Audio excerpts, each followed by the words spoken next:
महात्मा उपासक डॉक्टर सोहनराज तातेड़ पुनरुत्थान और आत्मविज्ञान के बाद अब ला रहे हैं सनातन सत्य, जैसी दृष्टि वैसी सृष्टि, कुदरत कुदरती रचना।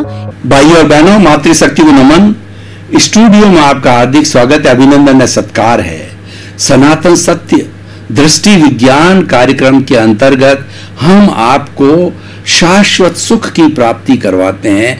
वो कैसे होता है, हम आपको जीवन की अल्टीमेट रियलिटी बताते हैं, यूनिवर्सल ट्रुथ बताते हैं, सार्वभौम सत्य बताते हैं। उसमें हम आपको कुदरत कुदरती रचना और कुदरत के कानून का सहारा लेते हैं। ये किस लिए करते हैं कि आपका जीवन आनंदमय हो, आपका ये जो मनुष्य जीवन है बहुत सुख से बीते और आनंद के साथ में आप इसको व्यतीत करो।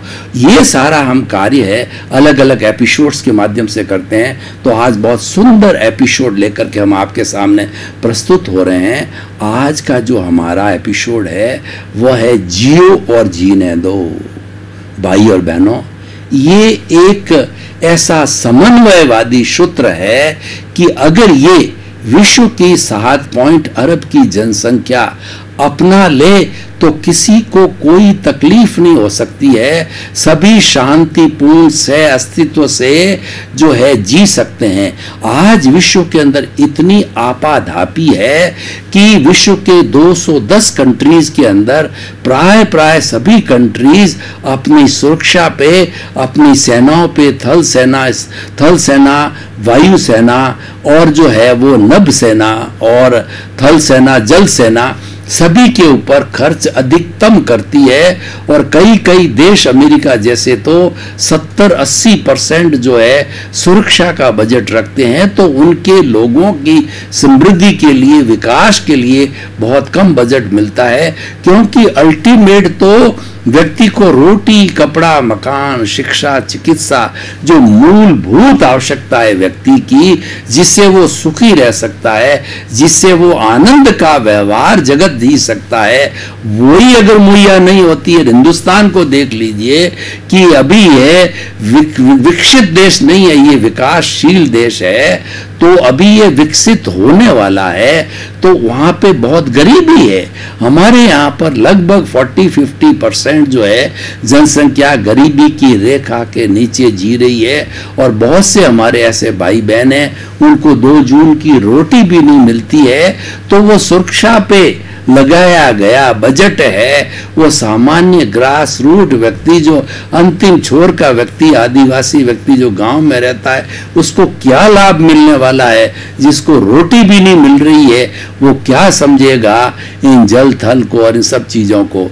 तो भाई और बहनों, जियो और जीने दो का सूत्र है, अपला ले तो निशस्त्रीकरण हो जाता है। हमने भारत ने पूरा धर्म गुरु देश होने के कारण, जो हमारे जवाहरलाल नेहरू जी ने एक पंचशील का सिद्धांत यूएनओ के अंदर रखा, विश्व के सामने रखा, उसको बड़ा अप्रिशिएट किया गया। उसके अंदर मुख्य बात यह थी कि हमें हर व्यक्ति के अस्तित्व को स्वीकार करना चाहिए। हमें किसी व्यक्ति को दुख और कष्ट और पीड़ा नहीं पहुंचाना चाहिए। जो हमारी भारत की संस्कृति है, भारत की संस्कृति यह कहती है कि मेरे द्वारा किसी भी जीवित प्राणी को किंचित मात्र भी दुख ना हो, दुख ना हो, दुख ना हो। इससे अनुप्राणित होकर के हमारी भारतीय संस्कृति, हम आर्यों की संतान है। और हमारे मोहनजोदड़ो हड़प्पा की जो खुदाई होती है, जो आर्यों के द्वारा बसाया होता, उसमें भी ऐसे अवशेष मिले हैं कि हमने हमेशा आध्यात्मिकता को और दूसरे जो है वो जीव के, प्राणी के अस्तित्व को स्वीकार किया है। जब हम दूसरे के अस्तित्व को स्वीकार करते हैं तो हम अपने अस्तित्व को स्वीकार करते हैं, उसको हम अहिंसा बोलते हैं। और जब दूसरे के अस्तित्व को नकारते हैं, इसका मतलब हम अपने अस्तित्व को नकारते हैं, इसको हिंसा बोलते हैं। कैसे? मैं आपको उदाहरण देता हूं कि मान लीजिए कि मैं अंधाधुंध जो है वनों की कटाई करता हूं और उसका फ्लैट बना करके, और मैं जमीन को खोद करके फाउंडेशन भर के और जो अटालिकाएं खड़ी करता हूं, तो इसका अर्थ क्या हुआ? और वो अटालिकाएं, एक बात जरूरी है, देखिए यहाँ नीड और ग्रीड का फॉर्मूला समझना पड़ेगा। हमारे जीवन में दो तरह की चीजें चलती है कि हमारा ये शरीर है, हमारा नहीं, हर प्राणी का शरीर होता है। और मनुष्य जो है एक सामाजिक प्राणी है, उसके घर होता है, गृहस्थी होती है, माँ बाप होते हैं, बाल बच्चे होते हैं, और उसके साथ में अतिथि देवो भव। हमारे यहाँ की संस्कृति क्या कहती है, साईं इतना दीजिए और जामे कुटुंब समाए, मैं भी भूखा नहीं रहूं और साधुन भूखा जाए। हमारी भारतीय संस्कृति गृहस्थ जीवन ये कहता है, इसलिए गृहस्थ जीवन को तपोवन कहा जाता है कि कोई भी बाहर का जाना अनजाना व्यक्ति आ जाता, उसको हम अतिथि बोलते हैं। वो देवो भव है, यानी वो देव हमारे घर के अंदर हाजिर हुआ है। उसे हमें जितनी उसकी नीड हो, यानी उसको भोजन की, पानी की आवश्यकता है या शेल्टर की आवश्यकता हमें देनी चाहिए। तो जब हमारे साथ में ऐसा जीवन की आवश्यकता होती है, वो नीड कहलाती है, वो पूर्ति होनी चाहिए। और हमारा भारत का संविधान मोस्ट डेमोक्रेटिक कंट्री होने के कारण इतना सुंदर संविधान है कि महात्मा गांधी ने देश को आज़ाद करवाया तो उन्होंने सर्वोदय और अंत्योदय की बात कही। उन्होंने कहा कि हिंदुस्तान का हर नागरिक का उदय होना चाहिए, सर्व का उदय होना चाहिए। और अंत्योदय का मतलब लास्ट से लास्ट भारत का ऐसा गरीब व्यक्ति, अभाव वाला व्यक्ति जो कि रिमोट एरिया में रहता है, ग्रास रूट जो है व्यक्ति बोला जाता है, उसको भी अपना जो है समान अधिकार होना चाहिए विकास करने का। इस कारण हमारा ये पूरा जो है संविधान बना है। तो इसलिए भाई और बहनों, हम जियो और जीने दो की संस्कृति में विश्वास करते हैं। और कितना सुंदर विश्वास है, देखिए, मैं भी आनंद के साथ जीऊं, मेरा पड़ोसी भी आनंद के साथ जिए, मेरे गांव के सब लोग आनंद के साथ जिए, मेरे शहर के लोग आनंद के साथ जिए, और देश के लोग आनंद के साथ जिए, और विश्व के लोग आनंद के साथ जिए। 7.8 अरब की जनसंख्या आनंद के साथ जिए। तभी बहुत हजारों साल पहले हमारे ऋषि मुनियों ने इसी कॉन्सेप्ट के साथ के अंदर वसुधैव कुटुंबकम की अवधारणा दी कि भाई हम सब इस नेचर माँ, प्रकृति माँ की संतान है, वसुधा बोलते हैं। और हम पिता वसुदेव, पिता परम पिता परमेश्वर को वसुदेव कहते हैं, उन सब की संतान है। अतः हमारी माँ वसुधा है, वसुदेव हमारे पिता है, तो हम सब भाई भाई हैं। जितनी भी 7 अरब की जनसंख्या है, सब भाई भाई है। तो उससे भाईचारे का चलन हुआ, भातृत्व का सम्मेलन हुआ। भाई कहने के बाद अर्थ होता है कि हमें उसके बारे में बुरा नहीं सोचना है, उसको नुकसान नहीं पहुंचाना है, उसको किसी तरह की तकलीफ नहीं होनी चाहिए, क्योंकि वह हमारा भाई है। तो मारने का तो प्रश्न ही नहीं।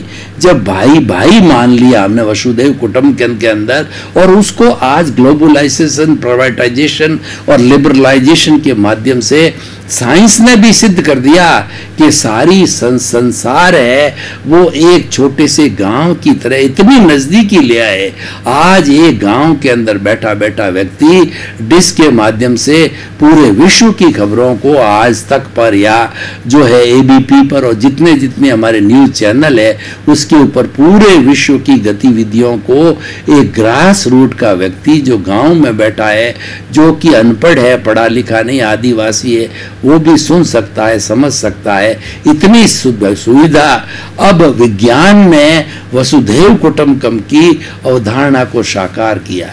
जब ऐसी हमारी अवधारणा है तो कहां पर एटम बम इकट्ठे करने की जरूरत है, मिसाइलें इकट्ठी करने की जरूरत है? किसको मारना है? भाई को ही मारना है। इतना पाप करना है, इतना घृणित काम करना है, तो ऐसा क्यों किया जाए? तो ये हमारा भारत का सिद्धांत, जियो और जीने दो का सिद्धांत, ये भगवान महावीर का सिद्धांत जो है, वो किस तरीके से जो है हम उसकी अवहेलना कर सकते हैं। भारत तो कभी नहीं करता है। तो भारत ने हमेशा, इसीलिए कभी भी पूरा इतिहास उठा करके देख लीजिए, आप 1000 साल का भी इतिहास उठाएंगे, चाहे जो आप शक आए, हूण आए, और उसके बाद में खिलजी आए, उसके बाद मुगल आए, उसके बाद डच आए, और उसके बाद पुर्तगाली आए, और अंग्रेज लोग आए, हमारे पे शासन किया। वो हमारी आपसी फूट के कारण शासन किया। क्यों? हम योद्धा तो हैं, लेकिन दिमाग का सही उपयोग नहीं किया, तो डिवाइड एंड रूल के कारण उन्होंने हमारे पे राज किया। वो अलग बात है, लेकिन हमने चला के किसी पर आक्रमण नहीं किया, क्योंकि हम जियो और जीने दो की नीति में विश्वास करते हैं। लेकिन हम कायर नहीं हैं, निर्बल नहीं है, हम तो बलवान है। क्षमा वीर से भूषणम में विश्वास करते हैं, परस्पर ग्रोह जीवानाम में विश्वास करते हैं कि सभी सहयोग के साथ, शांतिपूर्ण से अस्तित्व के साथ में, बड़े आनंद के साथ में जियो। इसका अर्थ ये कि हम कायर नहीं है। और जब कभी भी कोई हमारे पे हमला बोल देता है, 1965 और 71 देखिए, चीन ने और पाकिस्तान ने हमला किया है, तो हमने मुंह तोड़ जवाब दिया है और हम विजयी रहे हैं। हर जो मुकाबले में हम विजय रहे, क्योंकि हम हौसला बुलंद हैं। हम जो जानते हैं कि क्षमा करना भी जानते हैं, तो हमारे पे आने वाले आक्रमण का भी हम पूरी ताकत के साथ के अंदर उसको फेस करने का, उसको जीतने का जो है आत्मविश्वास रखते हैं। ये शक्ति कहाँ से आती है? ये शक्ति जी और जीने दो के सिद्धांत से आती है। ये शक्ति क्षमा वीरस्य भूषणम के सिद्धांत से आती है। ये परस्पर ग्रोह जीवानाम के सिद्धांत पे आती है। हमारे भीतर एक ऐसी शक्ति डेवलप हो जाती है कि मैं सबका उपकार करने वाला हूँ। वो शक्ति, वो परमपिता परमेश्वर, वो हमारे भीतर विराजमान शुद्ध आत्मा भगवान हमको साथ साथ में ये उसकी जो शक्ति, जो प्रतिरोधात्मक शक्ति भी देता है कि जब तुम क्षमा कर सकते हो, तो तुम्हारे पे कोई भी अटैक करता है तो उसका भी बड़े आत्मविश्वास के साथ में तुम जो है मुकाबला कर सकते हो। ये ऑटोमेटिकली शक्ति मिलती है। देखिए कि कोई व्यक्ति honesty is the best policy को जो है वो फॉलो करता है, तो वह कभी भी व्यक्ति जो किसी के साथ अत्याचार नहीं करता, अनाचार नहीं करता, किसी को दुख नहीं देता, किसी के साथ न्याय नहीं करता है, लेकिन उसके साथ साथ में वो भीतर से इतना पावरफुल हो जाता है कि कोई व्यक्ति उसके साथ जो है अनाचार करे, अत्याचार करे, तो उसका भी वो कड़ा मुकाबला कर सकते हैं। ये प्रकृति का नियम है, ये प्रकृति शक्ति देती है और ये साधना शक्ति देती है।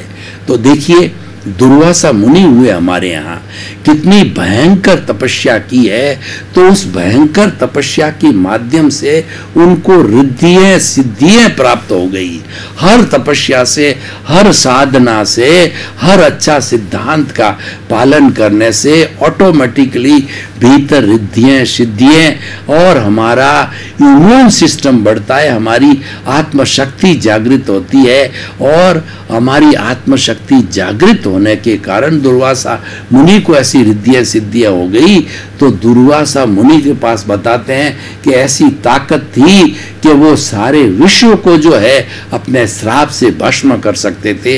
इसीलिए कोई क्रोधित होते थे तो कोई राजा महाराजा ऋषि मुनि उसके पैरों में पड़ता है कि प्रभु आपके रिद्धि सिद्धि का उपयोग मत करना, ब्रह्मास्त्र का जो है उपयोग मत करना कि सृष्टि भस्म हो जाएगी, क्योंकि आपके भीतर वो ब्रह्मास्त्र है। तो भाइयों और बहनों, ये हमारा जीव और जीने दो का सिद्धांत एक ब्रह्मास्त्र है। ब्रह्मास्त्र कैसा? दूसरे को खत्म करने का नहीं, सबको जिंदा रखने का ये सूत्र है। हम तो किसी की हिंसा में विश्वास नहीं करते हैं, हम हर प्राणी को सुखी देखना चाहते हैं, हम किसी को दुख देना नहीं चाहते हैं, किसी को दुखी नहीं देखना चाहते हैं। तो इससे हमारा सिस्टम जो परस्पर ग्रोह जीवानाम डेवलप हुआ, तो हमने सोचा कि हमारा सब जो ये जीवन है वो जीवन सापेक्ष है। जीव और जीनोद्य का सिद्धांत ने क्या डेवलप किया? सापेक्षता डेवलप की। सापेक्षता का अर्थ यह होता है कि ये सारी सृष्टि वाइब्रेशन की सिस्टम से, पूरी दुनिया 210 कंट्रीज, पूरी सृष्टि, पूरा संसार है वो वाइब्रेशन से जुड़ा हुआ है। ये दार्शनिक पक्ष है। और उसके अंदर कोई भी एक परिंदा भी पर मारता है तो पूरा कॉस्मोस प्रभावित होता है। वो इतना सूक्ष्म होता है कि हमको दिखाई नहीं देता है। मैं जो शब्द बोल रहा हूँ ये सृष्टि में ही रहते हैं, ये कभी समाप्त नहीं होते। भगवान महावीर की वाणी को और जीसस क्राइस्ट की, ईसा मसीह की वाणी को, गुरु नानक की वाणी को आज पकड़ा जा रहा है और माँ भगवान महावीर की वाणी को थोड़ा अस्पष्ट रूप में पकड़ भी लिया गया, मूल को, जो कि 2500 साल 2600 साल पहले बोली गई थी। क्यों? कि सृष्टि के बाहर चीज नहीं जाती है और सृष्टि की पूरी एनर्जी कभी वेस्ट नहीं होती। भूत, भविष्य, वर्तमान के एनर्जी सेम होती है। आइंस्टीन ने इस पे सिद्धांत दिया, E=mc²। m का मतलब मास और c² का मतलब कॉन्स्टेंस। इस व्यक्ति की और पूरी दुनिया की जो एनर्जी है वह हर समय में कांस्टेंट होती है। मात्र ट्रांसफॉर्मेशन होता है, रूपांतरण होता है। ठोस द्रव में बदलता है, द्रव गैस में बदलती है, गैस वाइब्रेशंस में बदलती है और वही वाइब्रेशंस के माध्यम से, उसी थ्योरी से आज जो है सैटेलाइट बना है, टीवी बना है, मोबाइल बना है और इसी वाइब्रेशन के सिद्धांत के माध्यम से हम एक दूसरे से सापेक्ष हुए हैं। और जिन्होंने वाइब्रेशंस के सिद्धांत को पढ़ा है, फिजिक्स को पढ़ा है, sinusoidal waves, wavelength, frequency, cos theta, sine theta, वो समझते हैं कि सारी वेव्स का जगत है और उसके माध्यम से हम रिलेटिव है। जब हम रिलेटिव है तो हम किसी का बुरा क्यों करें और कैसे कर सकते हैं? हम कर भी नहीं सकते हैं, क्योंकि सबका पालन पोषण सृष्टि माँ कहती है। सृष्टि माँ कहती है कि 84 लाख जीवा योनि है, उन सब को जन्म देने वाली, भरण पोषण करने वाली, और अंतिम समय भी उनका आता है। तो जब राम नाम सत्य होता है, उसका जब क्रियाकांड हो जाता है तो वो शरीर भी आखिर के में मेरे इस 5 भूतों के अंदर जो मेरी रचना है उसके अंदर पृथ्वी, जल, अग्नि, वायु और आकाश में पंचभूत का पुतला उसमें जाके विलीन हो जाता है। एनर्जी कभी भी वेस्ट नहीं होती है और उसी सिद्धांत के तहत जो है सारे जीव अपना जन्म लेते हैं और कर्मों के अनुसार इस संसार रूपी जो है स्टेज के ऊपर अपना अभिनय करके फिर चले जाते हैं। इसलिए कहा गया है कि रंगमंचीय जगत है और कर्म खिलावन हार, और नाना रूप बनाए के और चेतन खेलन हार। भाई और बहनों, ये जो सारा स्टेज है, आपने राम लीला कभी देखी होगी। उस स्टेज के ऊपर कोई राम बनता है, कोई सीता बनता है, कोई जो है रावण बनता है और कोई जो है हनुमान बनता है। अपना अपना रोल अदा करके वो चले जाते हैं, वो काल्पनिक होते हैं। तो हमारा भी ये जो रिलेटिव जीवन है, हम माँ बन के, बाप बन के अपना रोल अदा करते हैं, लेकिन हमको अदा कराने वाला है कठपुतली की तरह हम जीते हैं। हमको कर्म रूपी जो है धागा है, जो किसी और के हाथ में, कर्म के हाथ में, वो खिलाता है। को सुख को दुख देता है और कर्म देता झकझोर, उर्जत सुरजत आप ही और ध्वजा पवन के फेर। भाई और बहनों, जो मंदिर की जो ध्वजा होती है उसको कौन उलझाता है, सुलझाता है? पवन का फेर उलझाता सुलझाता है। कोई किसी को कष्ट नहीं देता। अपने किए हुए कर्म है, ये कुदरत उस निमित्त को लाके खड़ा कर देती है और वो भुगतान कर लेता है। जो पिछले जन्म में आपने किसी को थप्पड़ मारी तो वो व्यक्ति निमित्त के रूप में कुदरत के माध्यम से आके खड़ा होता है। जब आपका उदय प्रारब्ध होता है तब वो आके आपको थप्पड़ मार देता। आप कहते हो मेरी क्यों मारी भाई? पर जो ज्ञानी पुरुष होता है, समझता है, उसको स्वीकार करता है, उसको मात्र जानता देखता है कि मैं मार के आया हूं तब इसने मारी, किसी की स्वतंत्र सत्ता शक्ति नहीं है। ये तो व्यवस्थित शक्ति कराने वाली है। तो व्यवस्थित शक्ति में विश्वास करता, वो अकर्ता रूप में रहता है। अपने आप को और संसार के किसी जीव को कर्ता नहीं मानता, अपने आप को निमित्त मानता है और वह इस के नियम को, कुदरती रचना, कुदरत के कानून को स्वीकार करता है और सनातन सत्य को प्राप्त करता है। तो भाई और बहनों, हम निष्कर्ष की भाषा में बात करना चाहते हैं। बहुत ही सुंदर ये जो है हमारा जियो और जीने का सिद्धांत, ये परार्थ की चेतना बोलते हैं इसको। परार्थ की चेतना का अर्थ है कि मैं भी भूखा नहीं रहूं और मेरा पड़ोसी भी भूखा नहीं रहे, सभी आनंद के साथ जिए और सब अपने आराम के साथ में रहो, क्योंकि हर एक के कर्म अलग अलग है और हर एक अपना अपना कर्म लेके आया है, हर एक अभिनय करने के लिए आया है। तो हम किसी के बारे में क्यों तो प्रतिक्रिया करें और क्यों जो है ओपिनियन दें और क्यों जो अभिप्राय दें। वो तो ऐसा कर रहा है, कोई व्यक्ति जो है डाका डाल रहा है, चोरी कर रहा है या पॉकेट मार रहा है, हम उसके ऊपर उसके प्रति राग द्वेष करते हैं। वो पॉकेट मार रहा है तो वो तो ऐसे कर्म लेके आ रहे हैं। कोई कसाई है, बूचड़ खाना चला रहा है, तो वो तो अपना कर्म लेके आ रहा है, वो अपना कर्म कर रहा है। हमें उसके भीतर विराजमान शुद्ध आत्मा भगवान को देखना है, उसको दोषी नहीं देखना है। और क्योंकि वो तो लेके आएगा और अगर वो भुगतान है तो उसका है, बांधेगा तो वो उसका है। आपके ऊपर क्या असर पाने वाला, वो आपको थोड़ा ही मार रहा है। और क्योंकि किसी स्वतंत्र सत्ता है नहीं किसी को मारने की, वो तो अपना अपना हिसाब है, करते रहते हैं।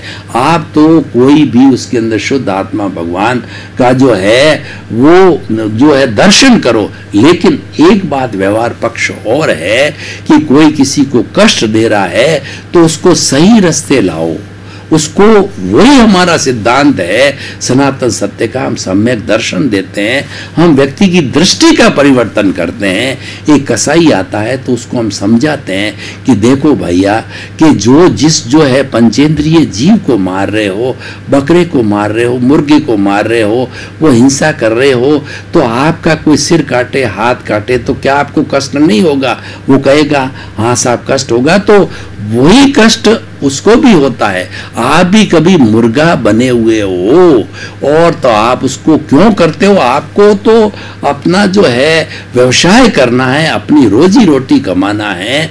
ऐसे बहुत से साधन हैं, आप दुकान खोल सकते हो। और आज तो विज्ञान के इतने सिद्धांत है, पढ़े लिखे लोगों के इतने रास्ते कंप्यूटर के खुल सकते हैं। कोई भी अहिंसा का कार्य आप करो और आप ट्रेडिंग करो। भाई और बहनों, आपका बहुत बहुत धन्यवाद। आप हमारा ये सनातन सत्य कार्यक्रम देखते रहिए। ये सनातन सत्य दृष्टि विज्ञान है, आपकी दृष्टि को बदलता है। जैसी दृष्टि वैसी सृष्टि। ये जैसी कहा जाता है कि आप दिशा को बदल दो, दशा बदल जाएगी। आपको नजर को बदल दो, नजरिया बदल जाएगा। जीवन जीने की पद्धति बदलता आएगी। हम सिर्फ दृष्टि देते हैं आपको, आपकी दृष्टि को खुला करते हैं। वही दर्शन है और वही धर्म है। इसी क्रम में आपका जीवन आनंदमय हो, मंगलमय हो। आपके प्रति बहुत बहुत शुभकामनाएं। महात्मा उपासक डॉक्टर सोहनराज तातेड़ पुनरुत्थान और आत्मविज्ञान के बाद अब ला रहे हैं सनातन सत्य। जैसी दृष्टि वैसी सृष्टि, कुदरत कुदरती रचना।